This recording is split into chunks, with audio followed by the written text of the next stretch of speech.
सोलापूर शहरातील अनेक भागांमध्ये गेल्या काही दिवसांपासून पिवळसर आणि गढूळ पाणी पुरवठा होत असल्यानं नागरिकांमध्ये तीव्र नाराजीचं वातावरण निर्माण झालं आहे। सोलापूर शहरातील अनेक भागांमध्ये गेल्या काही दिवसांपासून पिवळसर आणि गढूळ पाणी पुरवठा होत असल्यानं नागरिकांमध्ये तीव्र नाराजीचं वातावरण निर्माण झालं आहे। विशेषतः माजी सैनिक नगर, जुना विजापूर नाका परिसरात तब्बल 8 दिवसांनंतर नळाला पाणी आलं, मात्र तेही पिवळसर आणि दूषित स्वरूपात आल्यानं नागरिक संतप्त झाले।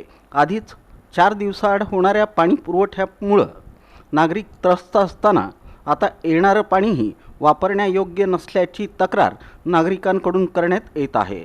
अनेक भागांमध्ये नळातून गढूळ, माती मिश्रित आणि पिवळसर पाणी येत असल्यानं पिण्याचं पाणी विकत घेण्याची वेळ नागरिकांवर आली आहे। या दूषित पाण्यामुळे नागरिकांच्या आरोग्याचा गंभीर प्रश्न निर्माण झाला असून लहान मुलं, ज्येष्ठ नागरिक आणि रुग्णांना विविध आजारांचा धोका निर्माण होण्याची भीती व्यक्त केली जात आहे। शहरात दूषित पाणी पुरवठा होत असतानाही सोलापूर महापालिका प्रशासन मात्र याकडे दुर्लक्ष करत असल्याचा आरोप नागरिकांकडून केला जात आहे। 8 दिवस पाणी नाही आणि जे आलं तेही गढूळ। नागरिकांनी नेमकं जगायचं कसं, असा संतप्त सवाल स्थानिक नागरिकांकडून उपस्थित करण्यात येत आहे।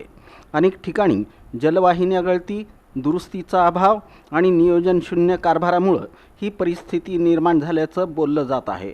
महापालिका प्रशासनानं तातडीनं संबंधित भागातील जलवाहिन्यांची तपासणी करून स्वच्छ आणि नियमित पाणी पुरवठा करावा, अन्यथा नागरिकांच्या रोषाला सामोरं जावं लागेल असा इशाराही स्थानिकांनी दिला।